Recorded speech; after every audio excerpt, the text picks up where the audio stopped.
Welcome to another episode of our drift car build-off presented by Spec Clutch and Koyo Rad. As you can see, we've got the dirty cardboard underneath here, which can mean only one thing. It's time for a Dexter-style murder scene. Oh, yeah.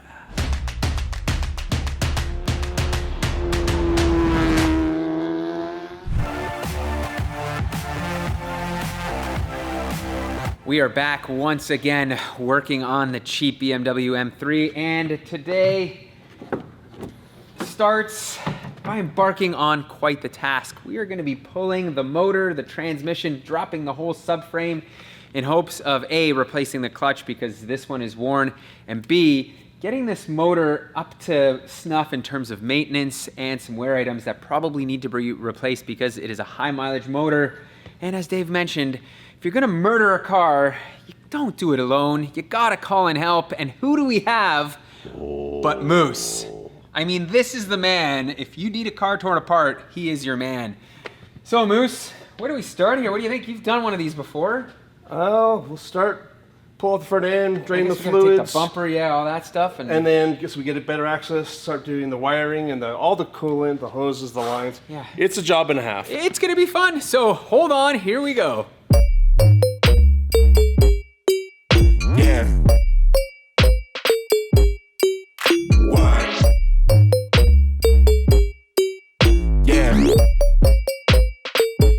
Yeah. Yeah. Loaded. Yeah.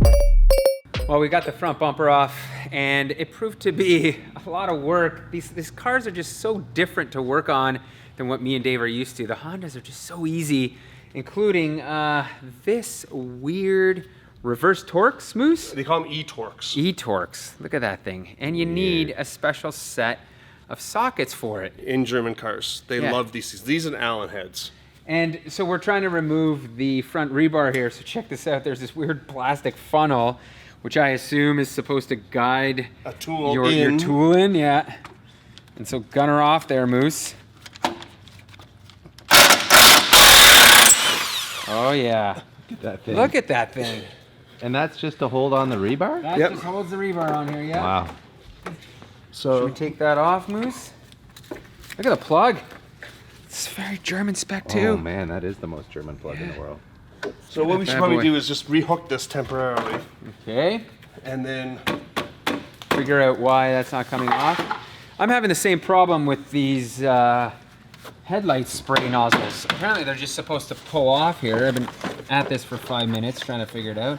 You slide this back, and then you can kind of, I got too much stuff in my hands right now here.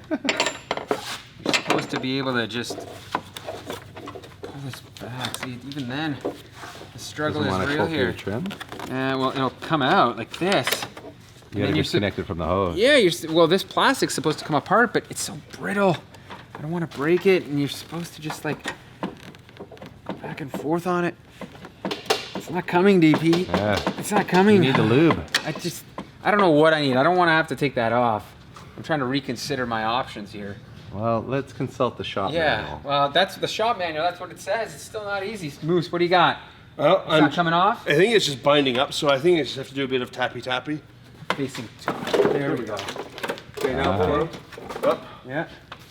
Just Oh wow, the whole washer bottle's coming off at the same time here. Yeah. Go figure. I recall reading in the instructions about disconnecting the washer bottle. Now I know why.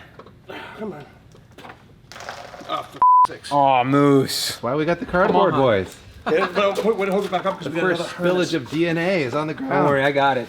So, Germans, who attaches a monstrous washer fluid bottle to the back of a rebar? It's puzzling. Tell you who. All kinds of hoses and connectors. They're all kind of like this. You have to appreciate it though, because it's made room for other performance items on this car. Like I brake got it. ducts and yeah. That's right. Fair But, enough. but, please. I know. It's a lot. I really hope this fits through here because I couldn't figure out how to remove this front headlight, and actually this is a ballast. As you can see, they always have that caution high voltage thing, and I don't get why there's no plug here. Yeah, no way to disconnect It them. runs into the whole headlight, so you had to take this whole ballast off of here, which is crazy. But we are slowly chipping away. The front end is almost apart here. Usually an air filter is a sign of whether someone maintains their motor or not. And look at this one. Yeah, that thing's pretty mint. That thing is looking real mint. Yeah. So this is a good sign in terms of when we take this engine apart that there may be good things to see rather than bad. Why is there a circular access port on the bottom of the oil pan? Any ideas, boys? I'm sure to service the pickup. Maybe to change the pickup? I've never seen an know. access port on the bottom of a pan before. We may take that off, so you'll find out. Unusual too to see the drain plug on the bottom. We're used to Japanese cars where they tend to put them on the side of the pan. But this does make sense in terms of getting all the oil out, doesn't it? So Stubby Bob is gonna come and do This is gonna be messy. his thing here. I have him set to too low. Oh, here we go. All right. I am wearing my Gorilla Grip gloves, which apparently don't lose grip when they get oily. So let's find out. Oh yeah, here we go. Here we go, boys. This is gonna get exciting.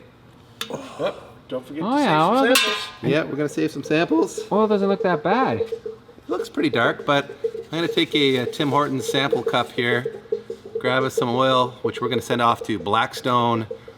They do oil analysis on an engine oil, and that'll tell us a lot about the condition of the motor. We may see if there's a lot of material, like bearing material in the oil, then we'll know that this motor is pretty worn out. We hope not. We don't want to have to do the rod bearings on this. No, we don't. It'll just be interesting to see, since it's such a high mileage motor, what we learn from the oil analysis. So, and we'll give them instructions that if they find a lot of cream and sugar in the sample, that they can just ignore those, because, you know, it happens with the double-double. I know we're doing a lot of complaining here, but there's a little bit to complain about. Oh God. Oh God. Well, that is the reason why I'm complaining, because to drain the coolant on this car, there's a drain plug underneath the number 2 cylinder. That's the only way to get at it. There is no drain plug on the actual rad or anything like that. You got to drain it through there, and it's a mess. It's a real mess. But what I'm really puzzled about is it looks like it's water. This looks like it's all water instead of actual coolant. So I mean, Does it feel slippery? it smells coolanty, but it might be just a different color on it. Well, we have run into our first snag, and it is courtesy of a strip bolt. The Germans make their exhaust bolts kind of crazy, don't they, Moose? They are. I mean, they're using the e-Torx, reverse Torx. That's not bad necessarily, Yeah, but it's tucked up in there. The problem here is how do you this even clearance. Get at that thing. right? We've got a bolt, a regular hex bolt at one end, but I can't get a wrench on it. Even slim one down, try to get around it, but it's in the wrong place.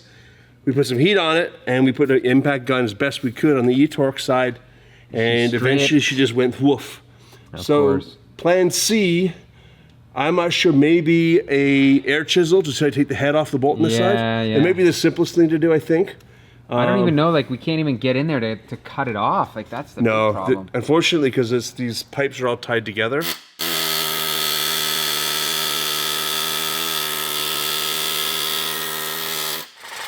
Coming. It's almost there. Yeah, there it is. After all, the Sawzall did fit, and sure enough, Hot. our nut and bolt is off. Screw you to that. But thank you to the old Milwaukee Sawzall for coming through in that situation. So now we can finally drop this whole exhaust system out of here.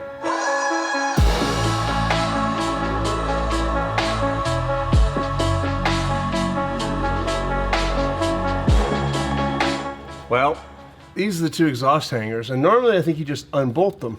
Yeah. But we got some Canadian, we got some Canadian crusties happening Full here. Canadiana there. So we literally had to tear the mounts out of the bushings. Oh, but the exhaust is out, which is good. out. But man, oh man. But that's what we had to tear them out of, is those two stubs. And one on the other side. But it's out. I've once again realized why you don't buy rusty Canadian cars if you're gonna do this amount of work on them, so. But on the bright side, the exhaust is out, and I'm gonna be deleting this whole muffler section here, so it's gonna lose a bunch of weight, and thankfully, we're gonna take care of some of the rust problems on it.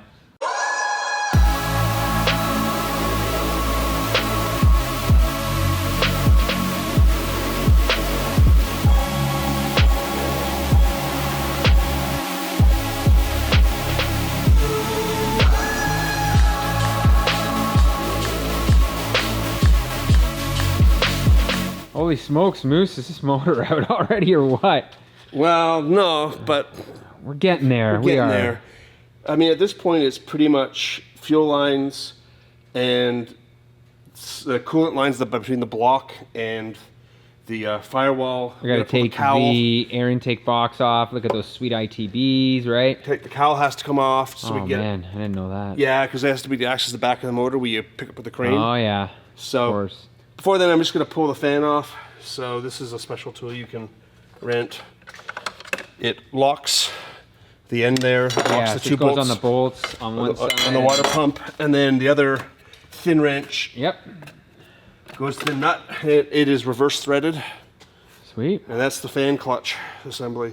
All These right. are known to fail. These blades are known to fail. Funny enough, I already got a new one on order. And when they fail, they throw shrapnel everywhere, normally putting holes in radiators and cutting hoses and lines. So it's a good thing to replace. We're getting really close to pulling the motor. We have a couple little bits and bobs to pull off. Yeah, of course. It's been probably like what, 6 hours into this thing. So About it's been that. a full day's worth of work. If you haven't noticed, DP had to bail, so it's just been me and Moose grinding away here trying to get this thing done. But I think that is going to be a wrap for today's episode. Thank you so much for watching. If you like this video, by all means, give me a thumbs up.